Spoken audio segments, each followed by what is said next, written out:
Welcome. My name is Luther L. Moore, and this is the Public Affairs Forum of the First Unitarian Universalist Church of Austin, Texas. We welcome to our program today. We hold these public affairs on most Sundays, and since the church was incorporated in 1954, we have been holding these Sunday forums. As far as we know, it is the longest and oldest continuously operating public affairs forum in the state of Texas. We hold these forums to reflect our mission as a church, and that is to nourish souls, transform lives, and do justice. If you have additional questions or would like to know the schedule for the forum, then you can access that on our church website at austinuu.org. Today we're happy to have with us Kathie Tovo from the City Council, and to introduce her we have Ms. Bonnie Gardner, one of our forum committee members. Thank you, Luther, and welcome everybody. I know this is going to be a great talk. Kathie has spoken before, and we're so glad to have her back.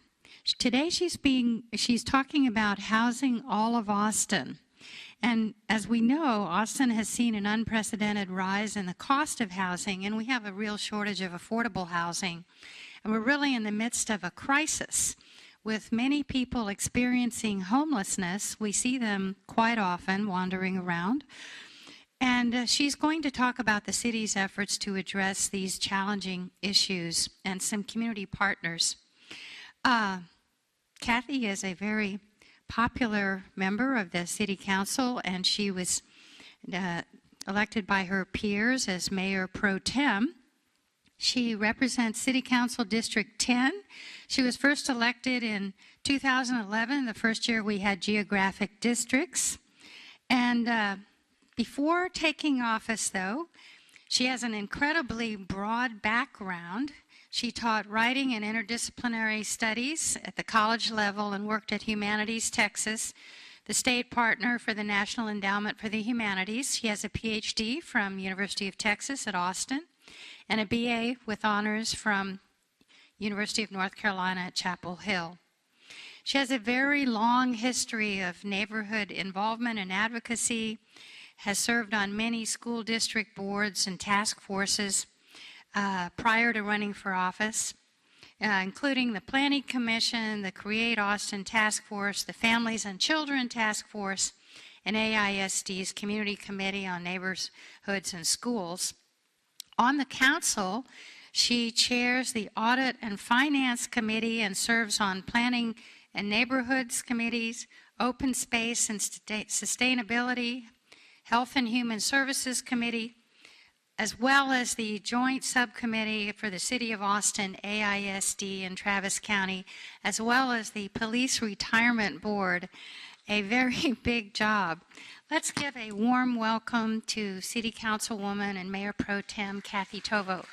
Thank you. Thank you so very much. I'm really just delighted to be here with all of you today and to share a little bit about my experience on the City Council, both before and after the change to 10-1. And when I was invited by Richard Halpin to speak at this forum, I was offered a list of topics that might be of interest to this group. And one in particular spoke to me, and that is, what is the state of the poor in our community, and what opportunities for change do you see? And I have thought a great deal about this question throughout my term on council, but especially as a representative now of the newly created District 9, it is ever present in my mind and in the minds of my staff. My district is in central Austin, and so it includes most of downtown. It includes the university area and West Campus. It includes some of the neighborhoods immediately south of the river, as well as some of our older neighborhoods in Hyde Park, and also goes to Miller. So it's an extremely diverse neighborhoods, very different places. It also includes this church, interestingly enough. It hooks over and includes the Unitarian Church. But one of the most challenging issues right now in District 9 is really what I would call the utter crisis of homelessness that we see in the downtown area as well as in the West Campus area. And this is, as many of you know, not just a crisis in Austin, but one that's affecting some of our largest cities in the U.S. as well as some not so large places as well. And one of the stories that, I think when you hear the term homelessness, very often that conjures up an image of somebody who's chronically homeless. There's a lot of attention on that population of within those experiencing homelessness. But one of the stories that really I find keeps me up some nights is one I heard told by an AISD counselor years ago now at a Housing Works conference. It was a conference talking about the connection between housing and student academic performance. And a counselor stood up and talked about a young boy in her elementary school who was having some challenges in school, getting into some trouble, having some discipline referrals. And she reached out and talked to his, I believe it was his grandmother, and asked the question, we're having this experience in school, and that grandmother explained that they were in a difficult place. They were facing some financial difficulties, and they had been sleeping in a public restroom in one of our city parks. And I have to say, years later, as many times as I've thought about that story, the horror and the sadness really has hardly abated for me. And it's a circumstance I think most of us really can't even imagine. And unfortunately, as we know, there are many, many stories equally as heart-wrenching playing out in families throughout our community. School districts are required to define homelessness among their students as including those who are unsheltered, who are in emergency shelters, as well as those who are sleeping in cars or surfing, what is called couch surfing, staying with other families, in unstable housing environments. And in 2015, more than 2,500 students fell within that category, within the Austin Independent School District, more than 2,500. Homelessness is not a new phenomenon, of course, in Austin, but it certainly seems to many of us as if the numbers are increasing as the challenges of finding housing in Austin's market become even more difficult. Many have been engaged. We have a lot of great organizations who are very engaged in trying to end homelessness and to meet the needs of the men and women who live on the streets and in the alleys, the creek beds, and in our parks. I would say, though, for many in our community, April 3rd, 2016 was a very devastating moment in our city's history, and for many people, it became impossible for them to politely avert their eyes from the issues of homelessness in our city. The horrific murder of UT student Haruka Weiser really raised this raised this issue to the forefront. She was, as all of you probably know, murdered by a 17-year-old who had run away from Child Protective Services and had been living on the Austin streets for several days. And in the wake of that incident, it really ignited tensions and fears surrounding homelessness. As the person who represents District 9, which includes, as I mentioned, downtown and West Campus, I've certainly heard that in the constituents who are communicating with me.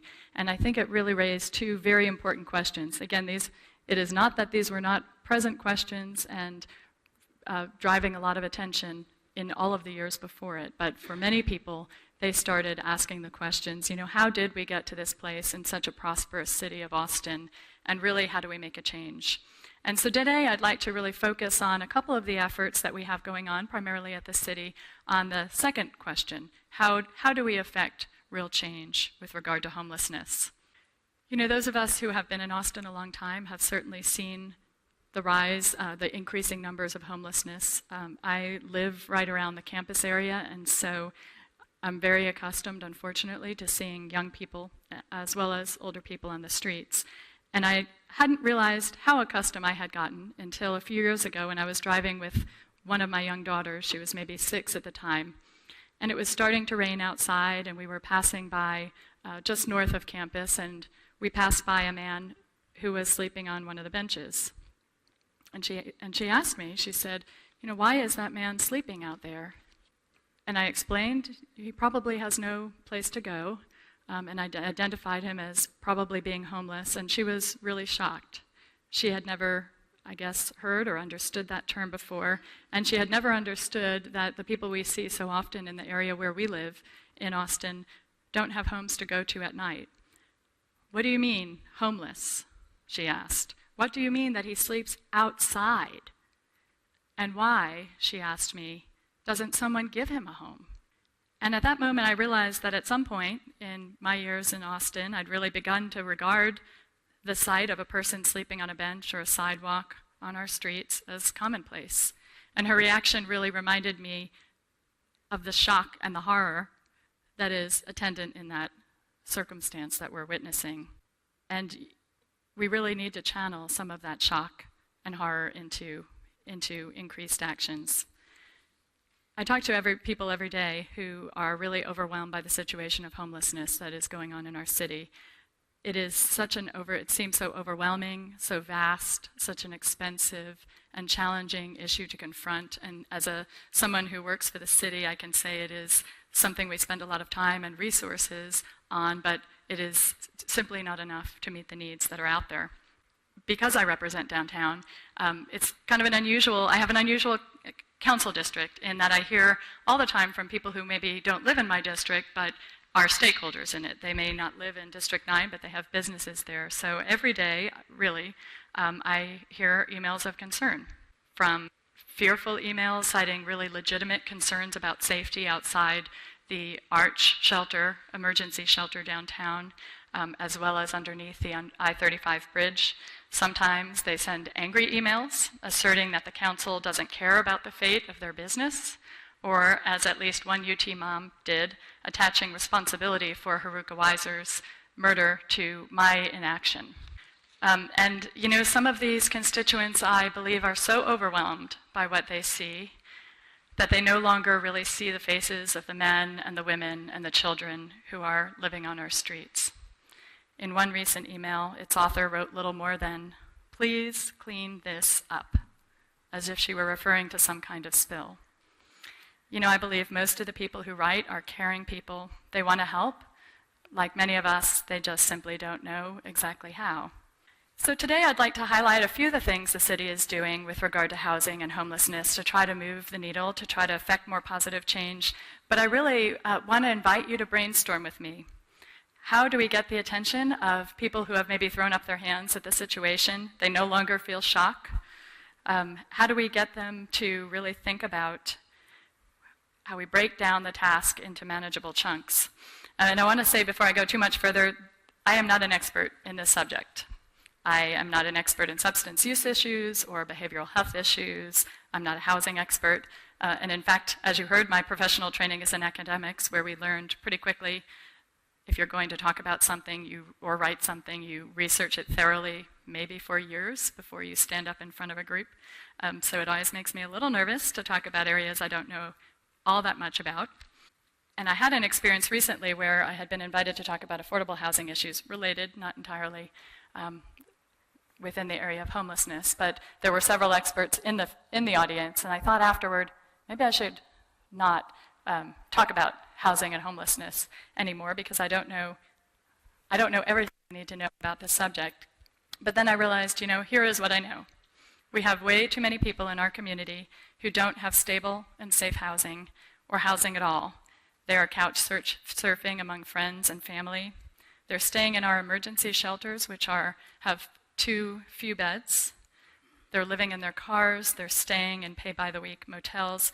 And an increasing number of them are sleeping on our downtown streets, taking shelter in our parking lots and in our alleys. And I would ask I have just a few slides to show today, but I would ask for the first one. These are some images that were captured by our host team, which we'll talk about in a minute. Austin's homeless population has risen and is rising, and I'm sure that some of you have heard of the point-in-time count. Well, this is an effort that the Ending Community Homelessness Organization does each year. ECHO is the name they go by. And they go out, their volunteers go out in the middle of the night to talk to the individuals they find who are outside sleeping on the streets, and they are asked to complete a very in-depth list of questions. The volunteers go out with notebooks and flashlights. If individuals are sleeping, they wake them up. And I went out for the first time last year, and I have to say it was really quite an experience. It was very, very cold. It was a very cold night. And, you're waking people up to answer very personal questions about their medical history, their family history, and you can imagine what it must be like for somebody who's sleeping on the street. They've just fallen asleep. It's a cold night, to be awakened by a complete stranger and asked to answer these questions almost all of them that we talked to participated, which was another amazing thing to me. But last year, and I'm ready for the next slide, please. This is a little small.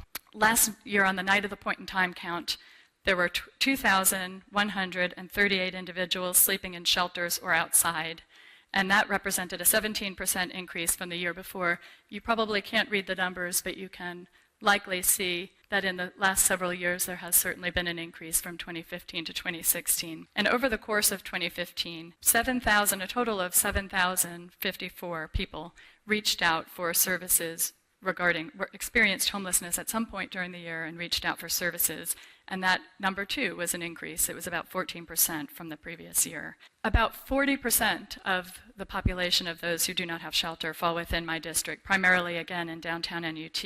Our existing resources really can't meet the needs that are out there, so we have crowding and safety concerns around the Austin Resource Center for the Homeless, which is our emergency shelter that the city owns, and it's run and managed by Front Steps.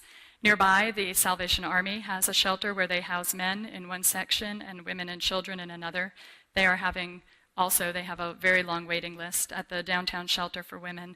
They have 134 women and 41 children, and the waiting list is now 24 women with 49 children. I heard a story recently. I was talking with a representative from the Salvation Army. Because of the numbers of people on the streets in that area, they had safety concerns about the children who were getting off their buses. Can you imagine being a child going to school all day and then coming home to a shelter, and then the area right around that has become really so challenging. So we have so many tasks ahead of us in terms of rectifying that for the men and women and children who are in there. So I want to talk a little bit about how, we have social service providers who are out there every day doing their jobs and doing it so well with such limited funds. So how can we, as non-experts, as individuals who just care about the issue, what do we do?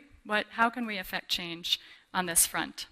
Several months ago, I had an opportunity to sit down with former mayor of Atlanta, Shirley Franklin, and she, ECHO, the organization I mentioned before, most of you are probably familiar with it, the Ending Community Homelessness organization, had organized a little talk with former Mayor Franklin. She had led some very important initiatives in Atlanta with regard to homelessness. They were experiencing some real challenges, some increases at the time. And she talked about the different things that had worked. In one very successful strategy involved partnerships with the private community. They had different kinds of collaborations and initiatives that proved useful, but she emphasized the importance of talking about it all the time. And she gave some examples. It didn't matter what she was invited to come talk about. She showed up and talked about homelessness. Any city issue went right back to homelessness. And if you've been listening to the national news lately, there was an interesting story a few weeks ago about a technique that women in the first Obama administration used that's been termed amplification. They had, in the early days when 2/3 of Obama's staff were men, the female staffers learned that if they repeated the key points another woman had made and gave her credit for the point she just made, the men in that room consequently gave that point more respect. And according to the Washington Post, it was a really successful strategy because it helped female voices not be ignored. And the same day I heard about that strategy, there was a young woman at the Gloria Steinem lecture who referred to it as an echo chamber. And that kind of struck me for a minute because usually we use the word echo chamber to talk about things that are, it has a very negative connotation, refers to a situation where things are being repeated again and again and outside ideas are not being allowed in, and it's doesn't usually have a positive connotation. And then that week there were lots of discussions for some reason about echo chambers in the news, and so I started thinking about this idea of an echo chamber and thought, well, what if that's not terribly different from what Mayor Franklin was talking about. We could reappropriate that term and really use it for good. And if we were all thinking in that regard, the words that I would like to hear reverberating throughout our community is, we can do this. We can create enough safe and stable housing for every individual in this community. And we need to believe that we can do it, that we can accomplish it. Because the problem seems so vast and so complex, and it is, and it will be so expensive to try to meet the needs that are out there. We really need to keep telling ourselves, we can do this. This is a solvable problem. And that's one of the points that ECHO is always emphasizing, that we can end homelessness, and it's really important, I think, when faced with the challenges ahead of us, that we remind ourselves we can do it. Clearly, we have a scarcity of housing. We have financial resources that are not up to the task at the moment. But I think sometimes if we continue to focus on the enormity of it, we need to understand the scale and the scope of it. But if we focus on the enormity of it all the time, I think it's defeating. It makes us feel defeated, like we can't really do much about it. So I think it's a balance. I think we need to educate each other about the scale and the size of the problem that we're facing, but I think we need to also say, we can have success here, and encourage good people who would otherwise maybe not get involved because they feel too overwhelmed. So I want to share with you a few recent successes, and most of this data, as well as the slides behind me, these are some slides from ECHO. Most of these slides come from ECHO, or they come from our Homelessness Outreach Street team, which I'm going to talk about in a bit. These are just slides that show the cost for those who are chronically homeless in our community, what the costs are for shelter at $20 on up to if someone who is chronically homeless has to spend the day in the hospital, what it costs. And for those who are, for the population who are chronically homeless and facing lots of issues, this can very quickly, we can maybe see the next. You can see what those totals look like. And ECHO is doing some really interesting work looking at these numbers in partnership with a lot of other community organizations, I should say. But they are trying to quantify this in part because they are looking toward a pay-for-success model, which I'm not going to talk about here today, but is very exciting. It's a very exciting initiative. But in 2015, about 1,800 people exited homelessness. So that is real success. They did it in part, and great thanks to the tireless efforts of many organizations in our community, like ECHO, Foundation Communities, the Salvation Army, and others. And one such effort you may be familiar with was the Mayor's Challenge to End Veteran Homelessness. And this was an initiative that involved Mayor Adler, it involved ECHO, and a lot of community partners, including the real estate community. And in the end, they were able to find housing for 682 veterans within 18 months. And so that effectively ended veteran homelessness in Austin. So that focused effort, but really the partnership with the private community as well as with community partners, is one way they were able to do that. And it serves as a great model for addressing the situation for others who are experiencing homelessness. It involved, as I mentioned, the private sector, the realtors who helped identify housing, and the landlords who committed to housing individuals. One of the things that was very useful in this is that they set up a risk mitigation fund. There were some landlords who were reluctant or wary of housing veterans who had been chronically homeless, and this helped. Having a risk mitigation fund helped ensure that convince the landlords that if they experienced unknown costs or things associated with that relationship, that they would be able to access that fund.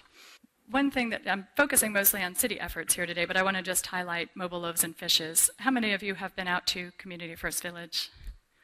Great. Well, if you haven't been out, I would really encourage all of you to take some time to do a tour, which I did very recently. Community First Village is a really exciting model. Mobile Loaves and Fishes have set it up, and many of you are probably familiar with Alan Graham's really extensive work here in this community. When I went out, I was just amazed by the range of resources they have there, from a blacksmith shop to an art studio where the individuals who are living out there within that community can access various kinds of entrepreneurial opportunities through that work. And the housing is beautiful. They are all individual little houses or canvas side structures, and they're really very exciting. And one of the things that I think is so exciting about that model is that they have created a place in partnership, again, with private individuals and community groups that really doesn't just support homeless individuals, formerly homeless individuals, through industry and employment, but it really creates reasons for non-residents to go out there. They have a movie theater, they have gardens that individuals can go and volunteer with, so it's this idea of really making sure that the broader community is welcomed in to support and be in relationship with the men and women who are living there. And other housing is on its way. Austin and other areas. Austin, Travis County Integral Care is about to break ground on 50 apartments that will be dedicated to the chronically homeless, and the city has helped fund some of the support services that will allow those individuals, help those individuals be successful in their new housing. The city is, this has taken so long. Some of the things I didn't realize before I got on council is that it always takes a lot longer. If I think it's going to take a year and a half, it takes, gosh, maybe 4 or so years. But you all may remember that when you went to the voting polls in 2012, you had an option of voting for some health and human service bonds, and a portion of that helped expand the women and children shelter at Tannehill. That is also a shelter that is run by the Salvation Army, and we are facing such an increasing number of women and children who are waiting on the waiting list, looking for shelter, that it really was an immediate need, and I really thought we would be able to do that expansion immediately.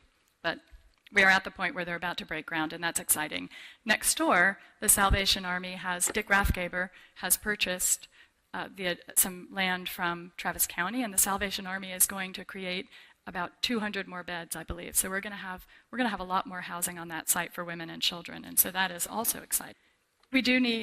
Certainly we need more emergency shelter. We also need more permanent housing, and one of the things I'm not going to talk about too much here are the city's efforts to create affordable housing throughout our community, and that is a really important challenge, and I think we're making great strides as the 10-1 Council in really putting more money into affordable housing, figuring out some other ways to increase the funding opportunities, and make sure that while we absolutely need emergency shelter, we're also making sure that people have options to go to. And we have a long way to go, but we are getting there.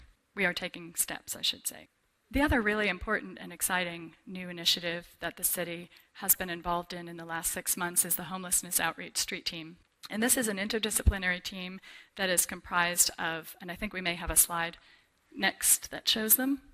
Here they are. This is our first ever Homelessness Outreach Street Team. This is a pilot initiative, but I'm really excited by some of the progress they're showing, and I think it's going to be something that the city can continue. As you see from their uniforms, we have EMS is participating, the Austin Police Department is participating, Integral Care supplies caseworkers, and this is a partnership that in large part has come from the leadership of the Downtown Austin Alliance. This is a model that has been very successful in other cities, in Houston and some other cities across the country. It is an interdisciplinary team that is intended to be proactive. So right now they're focused on the area that is downtown and as well as West Campus. They're focusing on that area and going out as a team every day to build relationships with the men and women who are experiencing homelessness on the streets within those areas. They are able to intervene and prevent crises sometimes. I'm going to give you a couple examples of those in a minute. They're able to interact with individuals and see if they've had coordinated assessment. One of the first steps to getting housing if you are homeless is to go through coordinated assessment, which assesses a variety of things, but then one of the important things that happens as a result is that needs are prioritized so that those who are the most vulnerable are at the top of the list waiting for housing. And the Homelessness Outreach Street Team host has been able to, sometimes when an individual when a spot has been found, people can't always find the man or the woman who is about to be housed. And so this team is, among other things, has been able to help get people into housing when their number is ready on the queue. They've also been able to intervene in medical situations. I'm going to give you just a couple examples, but because it involves medical personnel, it involves integral care, they're able to really talk with the men and women on the streets about what kinds of needs they're experiencing. Maybe they need to get hooked up to services. Some of them have lost prescriptions and need to get and are not taking their medicine as a result. But it's a team that's intended to be proactive. It's intended to build relationships, and it's intended to connect those men and women to services. We clearly, the end goal is to make sure that we have enough housing. But while we have men and women living on the streets, this is a team that is looking at their needs and seeing how many of those can be met and how we can meet the needs of the people who are there while they are waiting for housing. So just a couple quick examples, and these come thanks to our sustainability office at the city, which is helping lead this effort. One such family I'll mention is the Johnson family. That's a pseudonym, but they were a husband, a wife, and 2 children. They had arrived in Austin, I believe, relatively recently. They did not have housing. The host team was able to connect them with a dorm room at the Salvation Army. They were able to complete the assessment for housing, and they were able to help that family through the application process for public housing, as well as some other support services. And so host will now continue to stay involved and in contact with that family until they're stabilized. So this is a family that is relatively recently experiencing homelessness, and the goal is to get them into a more stable situation right away. One of the other individuals they met is somebody named Bernard. Out on the streets, the host team encountered Bernard. He had gauze on his foot, and when they started to talk to him about what that was for, he had a very serious burn.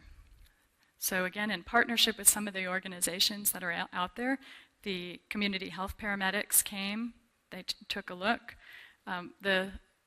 Bernard, and again this is a pseudonym, didn't want to go to the emergency room. He was very concerned about getting a bill. Now we have medical programs that can help individuals who don't have health insurance, but he wasn't hooked up with one. Well, in the course of talking, they were able to get him registered for just such a program. They called a street medicine team, which is an initiative from Central Health, and they were able to transport him to the emergency room, but they didn't need to do an emergency transport. So again, as you think back to that chart, that saves public dollars because they're able to transport him. The host team was able to transport him. And then they did some follow-up care. Well, in the weeks afterward, the host team learned that when he got to the hospital, the doctors were able to assess Bernard and realized that he had blood clots in his leg. And he was having congestive heart failure. So had he not come into contact with the host team, he probably would have not survived. I mean, they, in essence, probably saved his life through that contact. And so that's the kind of thing that we are seeing again and again in the examples from the host team, that because they're out there building relationships, they can identify the needs before they become crises, and that's really the intent of that. I think we may be nearing the end of the time. So I have some other examples, but I'm going to move on from that. And just as an aside, I mentioned earlier Mayor Franklin's idea about talking about this all the time. And, one of the things, as soon as I learned about the host team, and I was privileged really to be involved in some of those early meetings and to be able to support it at the council level, and I knew we needed funding. So as soon as we started our budget work sessions and that pilot launched in June, I started talking about it pretty much every meeting. And amplification works. By the end of the budget period, not only were people really supportive of the host team, they were really interested in seeing the host team expand citywide, which I hope it will do someday. So amplification is a really good strategy. I think they would have seized on it anyway because the work they're doing is so impressive and so exciting from this interdisciplinary partnership, but amplification works. If you followed the budget, you know that one of the other needs that we are trying to address this year are providing public restrooms. Again, our ultimate goal is to have housing. I don't want to live in a city where we have men and women and children living on our streets. But while we do, we need to address some basic services. And right now, in the downtown area, we have too few public restrooms. It is a health and safety issue. It's a matter of human dignity. We need to get public restrooms downtown, and I'm really, really happy that the council did decide to move forward this year. We are going to move forward in securing a permanent restroom facility. Right now, we are in the process of installing temporary. Really, they're going to be porta potties because that's what we were able to find the funding for, and we're going to test different locations and see where it makes sense to have a permanent restroom. This was not without controversy. I will say I have gotten a slew of emails about public restrooms and whether we're encouraging people to be in these areas by providing them with facilities, and you want to just say, what would you like people to do? This is basic biological function. We have to provide ways for people to access the facilities in humane and dignified and sanitary ways. So I'm happy to see us moving forward with that. I want to talk just for a minute about another exciting initiative that we have called the Sobriety Center. This is not directly related to homelessness, but there is certainly a relationship. The Sobriety Center is something that we're in the process of meeting, and we're going to start looking for an executive director soon. It has funding. It's a partnership with the county, and we believe there is a relationship because about 30% of those who are currently getting ticketed for public intoxication are cycling through the system a lot, and some of them certainly are homeless. The Sobriety Center will be housed in the Medical Examiner's Building, and I hope they will be co-located with the host team so that as individuals come into the Sobriety Center, they will be connected, if need be, with the host team if it's appropriate, and connected to other resources that might help them with larger issues if they are experiencing homelessness. And this is an effort to really divert people from our jails and from the court system. If an officer right now arrests somebody for public intoxication, they have an option. Rather than arrest them and take them to jail, they can release them to a responsible adult. That's left to the discretion of our officers. Well, the Sobriety Center is another example that's worked really well in other cities where police officers instead can take an individual who is publicly intoxicated to the Sobriety Center. It takes much less time. They don't have to wait and book that person into jail. And then that individual has an opportunity to be connected to a peer counselor, to other resources for the 30% or so who might be suffering from issues related to substance use. They can be connected to more meaningful resources if they're willing and able to do that. So that's going to be another exciting initiative going on. You know, not everything is, you may have heard, we were talking about public restrooms a minute ago. We still have some things to sort out, I think, as a city of what direction we want to go in. A few weeks ago in the budget, one of the places we found money is in a fund that is used to maintain the parking lots under I-35. Whereas if you are downtown a lot, you know there are many men and women who are experiencing homelessness who have been spending time in those parking lots. And so we were able to find some funding to put some temporary restrooms in that facility. And then in the intervening weeks, the Austin Police Department has begun installing posters indicating that they are going to charge somebody with criminal trespass if they're in those parking lots. So several of you, I mention this because several people have said, how does that fit within the host team strategy? How does that fit within the public restroom strategy? And let me just say we're trying to sort that out at the city and figure out how to address this situation. And I'll be meeting with some of our staff this week. But we need, again, it's my perspective that we need to address issues of safety, but we need strategies that aren't just about moving people who are experiencing homelessness from one place to another. We need places for them to go. We need resources for those who are on our streets. And we really need to talk. I welcome your ideas about how best to do that and what else we should be considering. Because it really takes each one of us. I was at a presentation the other night, and one of the board members of Mobile Loaves and Fishes said, it's not enough just to say our city should do it, because we are the city. And that's really, I would encourage you, as you talk to people who are expressing frustration or fears or even anger about issues related to homelessness, ask them to get involved. We were at a Downtown Austin Alliance forum where there were a lot of business owners who had some concerns and were fearful and were angry and frustrated. And in the course of that discussion, in the Q&A afterward, one of the business owners said, well, you talk about not having enough caseworkers. This is a question directed to Front Steps, which, as I mentioned, runs the Arch. How much does it cost? And when given the number, I think it was in the neighborhood of about $45,000. Well, that man, who is the manager of Indigo Hotel, said, you know what, I'll fund one for next year. And really, that was a great example of somebody stepping up and saying, I see the need, I hear the frustrations and the challenges, and I also understand the scarcity of the resource, and I'm going to be part of that change. So again, I challenge you, every time you hear somebody expressing concerns, frustrations, fears, invite them into our echo chamber. Ask them how they can get involved, because it really is going to take each and every one of us to ensure that every person in our community has a safe and stable place to sleep. Next week, ECHO will convene a group of social service providers and some community leaders to really talk about how we build a campaign to kind of elevate this issue among the general public. I understand that many of you, as I look around, are very engaged in your community and very aware of this issue, but we need to reach beyond those who are already committed to helping and figure out how we how we get those folks involved, because it really is going to have to be a community effort. ECHO also, I believe, hopes to set up a risk mitigation fund similar to what they did when they were ending veteran homelessness to help other individuals who are experiencing homelessness.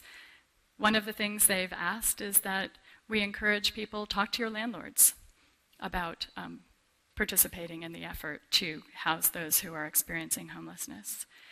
And I think we really need to change the narrative around homelessness. I started with the story of the boy in the elementary school. We need to educate our neighbors that the homeless are really individuals with very individual stories, each and every one of them. Some are suffering from mental illness and or have substance use issues. Others are families with young children who lost their housing when their rent spiked. Some are single parents or the youths fleeing abusive situations. And their stories are different, and then their needs are different. And that's something I think we need to communicate with our neighbors about. And just a semi-political, but I hope not controversial message. I've talked about some city initiatives. If you support the city's involvement in these kinds of ways, I would ask you, and these ways are various initiatives and efforts designed to help end homelessness and also to assist those who are struggling with poverty. Please communicate with your elected officials and really hold us accountable for that decision. Several of the initiatives I mentioned do receive financial support from the city, and when these contracts and policies come before the council, please make sure that your council member and the rest of the council understand how you feel about it. Communicate your support by phone, by email. Several months ago we had a situation at council where we were considering an expenditure for childcare at the Salvation Army. They had lost a grant. They reached out to my office, maybe others, about helping fill that gap. We had a resolution asking staff to go find money. It sailed through council, no problem. When it came back as the actual expenditure, we had a smaller council than usual that day and did not have enough council members vote in favor for it to move forward. Fortunately, and now this was in part, some of the services were to provide childcare for the women who are living in our downtown shelter, to help them, if they have employment, help them keep that employment. If they don't have that employment, help provide childcare so they can seek work. Very critical resource. And we were fortunate that though it failed on that day to get a majority vote, the city manager did agree to bring it back to the full count, to when we had a larger group, and then it passed. So I know many of you already are very active at City Hall, and I appreciate that, as well as your involvement in the community. And I would just ask that, so you've seen, the tremendous good that comes when the community helps guide decisions on energy and the environment and social justice. And so while we do have a tremendous amount to do in this city, we can do it, and I believe we can end homelessness, and that we really must. People are powerful. Their individual actions are powerful. We're even more powerful when we work together as a group. And I would just like to invite you to be part of that effort and to share your ideas and, again, your brainstorming. So why don't I end there and ask for questions? Thank you, Kathie. Suggestions, ideas. If you have a question, ask you to hold up your hand. I'll come around. You didn't mention living wages being an issue regarding homelessness, and yet you did mention, I think at one point, the family that couldn't afford the rent. Could you comment on that a little further? Well, there's definitely a very clear relationship between being paid a living wage and your ability to provide housing for your family or yourself here in Austin. And I'm very supportive of some of the community efforts to raise the living wage here in Austin, and certainly have supported efforts at the city to raise that base wage that we pay our city employees. But I think we have a lot more work to do on it, more broadly. Thank you, Kathie. I'm Dale Beulah. I saw not PBS, but the Sunday news program, 60 Minutes, last spring, I believe, said that the city of New York, and this is a very expensive place to live, found that it was much cheaper to put people in housing than to take care of all the expenses that were incurred when they were not in housing. So it seems like it's also just an economics thing that is not really being addressed, at least not publicly. The other thing related to that is cost of utilities. To me, for housing to be affordable, utilities have to be a part of that, and I think that we've not done a good job in retrofitting and reducing energy consumption, especially in multifamily, to make those apartments or less expensive facilities more affordable, because to me, utilities are part of affordability. So could you speak to either of those items? Sure. I think you've really given the argument for why we should continue to invest in energy efficiency, but really make sure that we're doing so in a way that allows those bills to come down for the tenants and doesn't just benefit the property owner in those places. But it's one of the reasons why I'm very supportive of the energy efficiency program, but I also sponsored a measure that then didn't get enough political support, so we had to change it somewhat. But I think that when we give rebates to multifamily apartments, we should also require, as federal dollars do, that they keep those rents stable with very small increases over the years, because sometimes those rates, I worry that the rents might be increased to make up for the landlord's investment in some of those programs. But energy efficiency, I think, is very important. You mentioned something about New York. Can you remind me, Dale, what? Yeah, oh, yeah, thank you. That is something that I know ECHO and the Downtown Austin Alliance and others have been quantifying for the last several years, and it is certainly true that it is much cheaper to house people, and that's really one of the tenets of the Housing First movement. And there is a commitment to try to get people into housing and provide the services that will support them in that. And one of the things that the coordinated assessment does is look at some of those who are, for lack of a better term, incurring lots of costs throughout the system. That is one of the things that is being looked at when people are being ranked for housing. Kathie, what's going on in Hyde Park? The area between Speedway and Guadalupe and 34th Street and 29th Street is being rezoned to make it into a commercial area. Let's see, I think maybe what you're talking about was the recent vote to make that an activity corridor. Is that possible? I'm not aware of particular zoning cases, but it was recently a topic at the City Council whether or not to amend the Imagine Austin plan to designate 29th Street as an activity corridor. Well, maybe we can connect after, and we can track down some of the source of that information, and I'd be happy to look into it and get back to you. One thing I just want to get back to the first question about the living wage. I heard a really interesting presentation and have received some information about looking at the way in which criminal histories impact people's ability to get housing. And that's something I think that we need as a council to look at. There are ways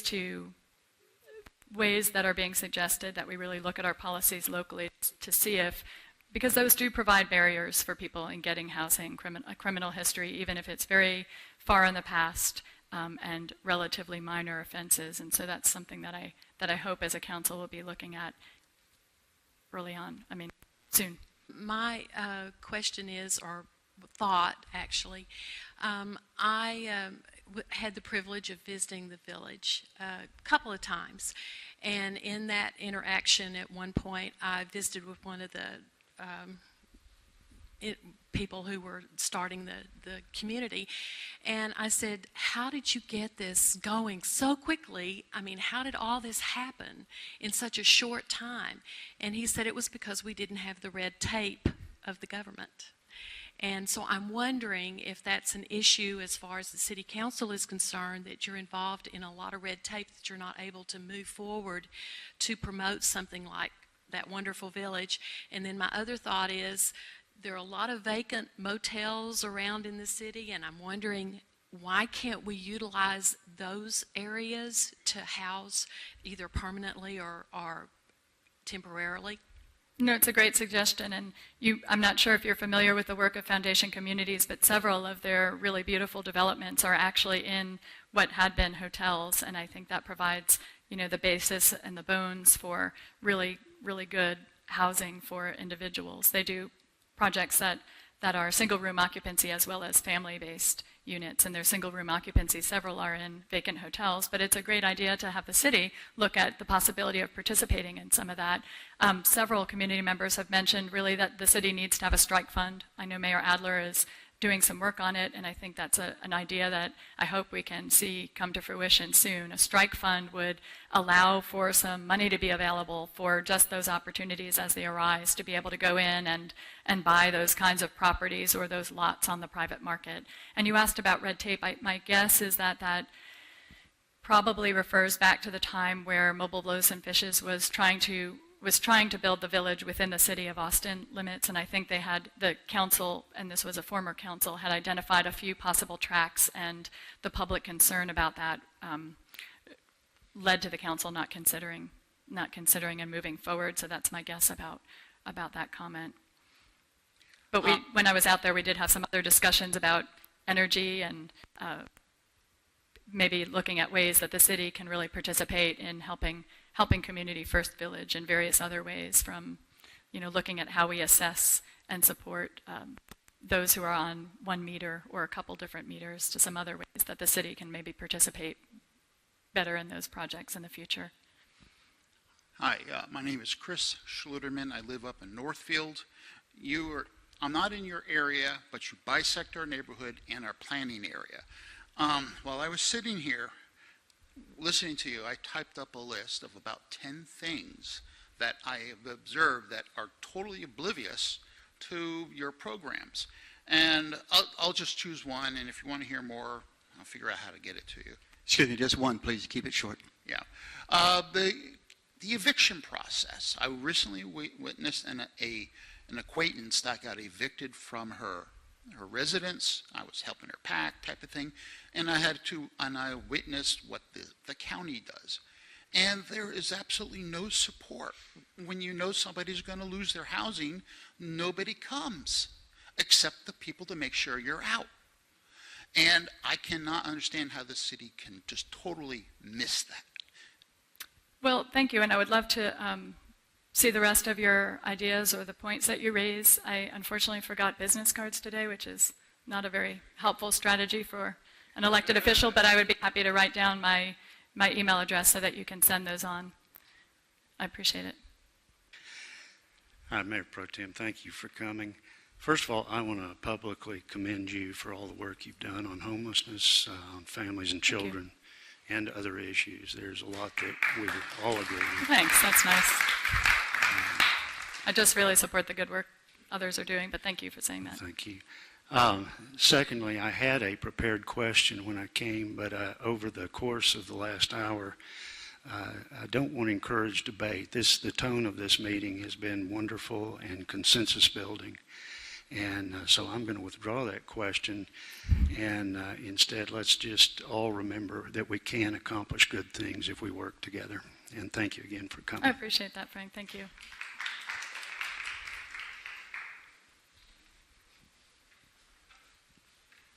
Hi, I have a question. What are you going to do to protect people with disabilities from Capital Metro's plan to eliminate local routes? Because if we lack access to local routes, we can't get around, and we're going to lose our homes, and then we're going to be homeless, and that's going to be a problem. We're right next to the Texas School to the Blind and Visually Impaired, and that's also in your district, and you're going to have to explain to these people that they're also going to be homeless because they can't choose to drive, and Capital Metro is planning to, again, eliminate local routes. Thank you for that, Robin. And one of the discussions that we had, I think it was last week at our work session, is just their plan. We had a presentation from Cap Metro, and I know they are in the process of collecting public feedback about different routes, and feedback of that sort is really helpful.